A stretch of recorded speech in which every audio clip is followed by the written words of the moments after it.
Well, probably another thing that happens is you get more and more building of the communications channel between the insurers and the clients. Every time one of these big ones comes out, these big systemic things that rise to kind of a big global level, I think it pushes the kind of whole channel.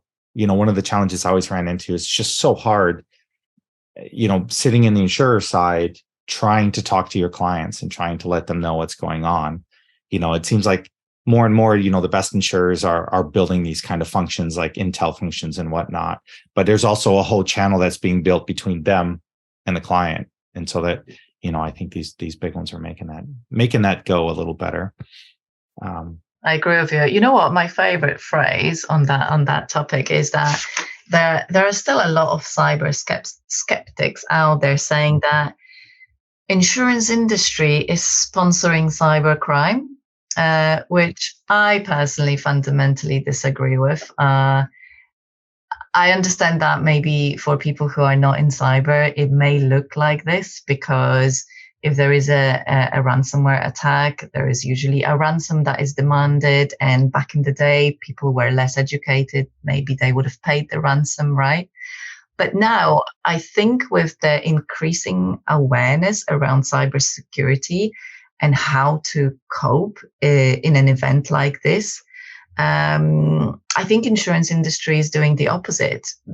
We know that insured risks are on average better performing than uninsured risks because they have access to not only the indemnity policy that your insurer is offering, they also have access to all those services like breach response, like how to handle, what to do when you're hacked, right? And if you think about it, it's a very traumatic event. If you don't have a cybersecurity policy in place, you literally don't know what to do and you panic.